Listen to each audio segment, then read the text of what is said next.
Hi. Hi. So we were thinking of doing. Hi. You're pretty today. So we're gonna do a series, and it's a series of videos. We don't know right now. It looks like it might be 3, but it might be more than 3. We'll see. Of things, problems, obstacles that come up with a certain amount of regularity for us, how we react to them, for better or for worse, and how we navigate them and heal and move forward through them. Right? So things that like issues that come up a lot, and what's our response, right? Or what's been our response over the years also. Yeah. So the first issue, because it's a pretty juicy one and a frustrating one, especially for me, is the idea of finding time for sex and intimacy, physical intimacy. I'm not necessarily just talking about emotional intimacy, having time together, feeling connected. This is uniquely the physical. So hugging, kissing, pressing, snuggling, being able to grab each other's asses, massage.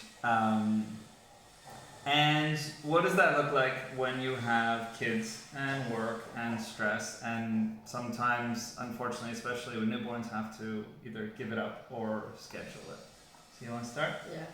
Well, so, like I hadn't realized how complex an adult life is, and especially nowadays, where you have to eat well and you have to work out and you have to keep your network healthy, your friends, your family, and your spouse and your work and your kids. There's a lot of things going on a daily basis.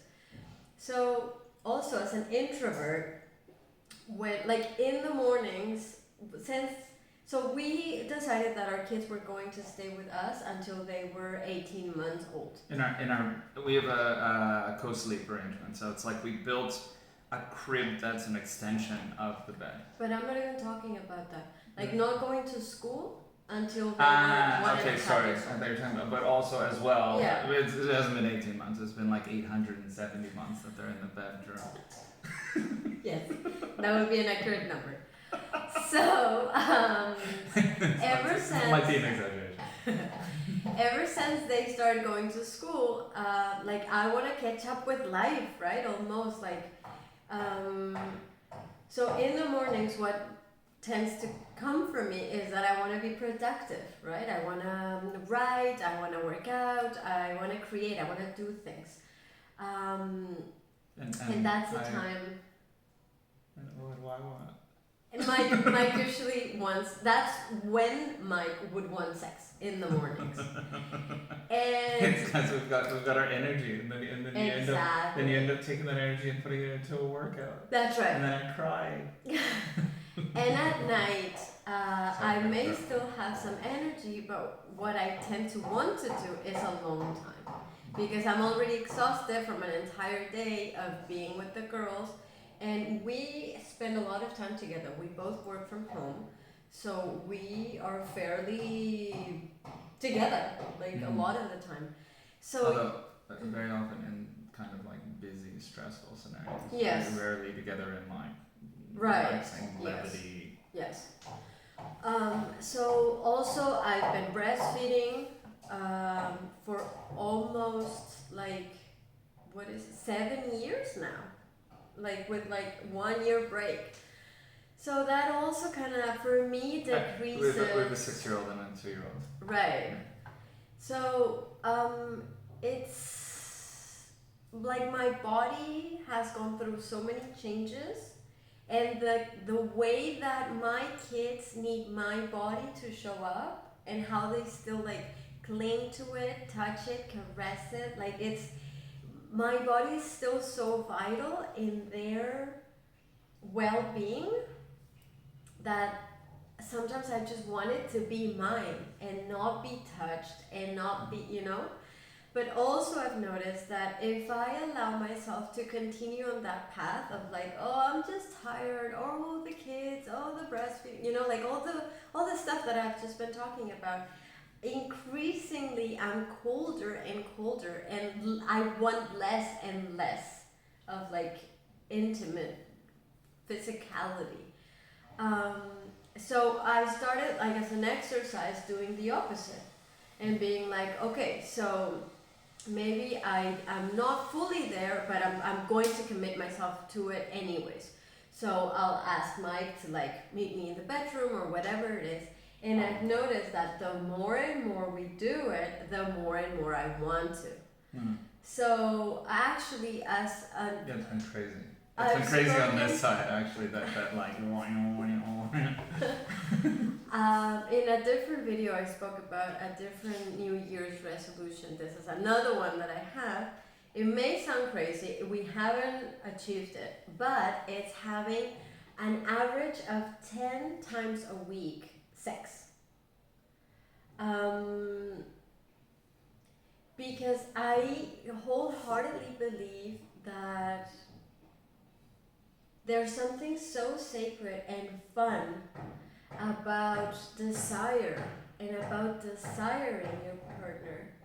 And it, after a while of like continuously, for instance, having sex, there's like more fun to explore. You know, it's not just like the very basic to keep the physiology going. It's more like, okay, so like, what's in here? What? Oh, I haven't seen you in a while, or like, what does this taste like? What does this feel like? You know, and so it lends more to just playfulness and just like this internal heat and movement forward towards connection, you know, towards wanting to be with the other person, associating your spouse or your partner with pleasure and fun and fulfillment, and you know, because sometimes like you were just saying, the time that we spend together is keeping the boat afloat, right? It's keeping this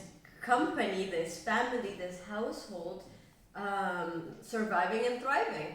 And that's taxing and that can be stressful. So that is another way. Also, the more we commit to spending time together in bed, so to speak, there's also more opportunities, not just for sex, but also that like snuggle and the hug. And recently we kind of spoke about how much we missed it and how long it had been since we last just like held each other. And it felt so sacred and so needed. And just the last thing that I want to say is that sex doesn't have to be like this passionate thing that comes spontaneously. No, fuck that. Like, it's okay to be like, I can commit to doing this at this hour as if it was another appointment. It sounds horrible, but that's a way that it can start. And just like scheduling, I'll meet you here, and just meeting, you know, not just like showing up, but like, okay, I'm here, what comes up, let's be awkward together, or let's be fun, or let's be silly, or, you know, like, and build up from there. It does, because in my experience, adulthood requires a lot of like brain power. Like, we are in our minds so much. And to show up for sex with your spouse, well, you need to go down to your body.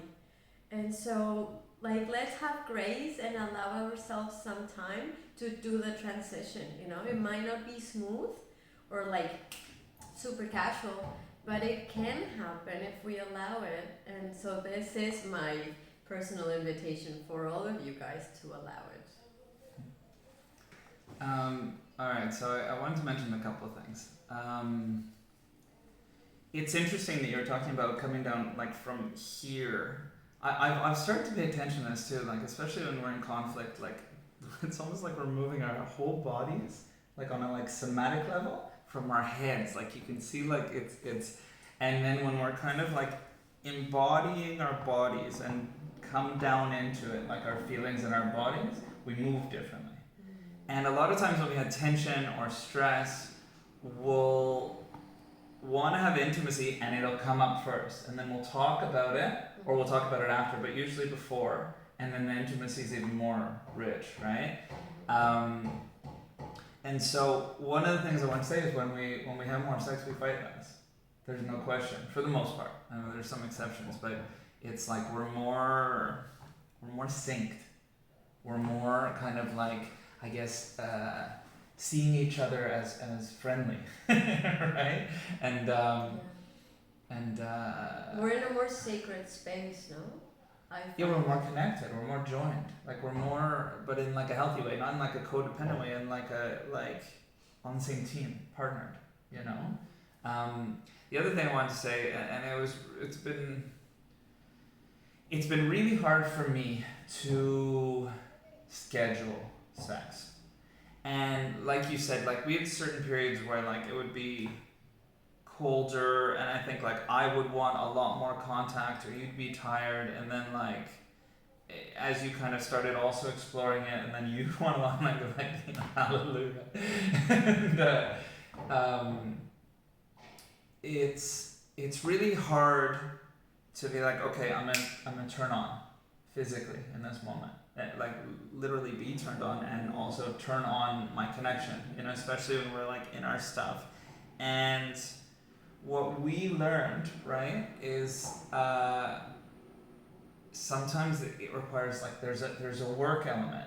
Like I'm exhausted, and at 9 o'clock we're gonna meet, and we're gonna lick each other. We're gonna jump on each other, and we're gonna like grab each other, and we're gonna have probably sex. Or we might just end up like, well, it's interesting. The last few nights we've ended up kind of cuddling before we go to sleep, which has been years since that happened.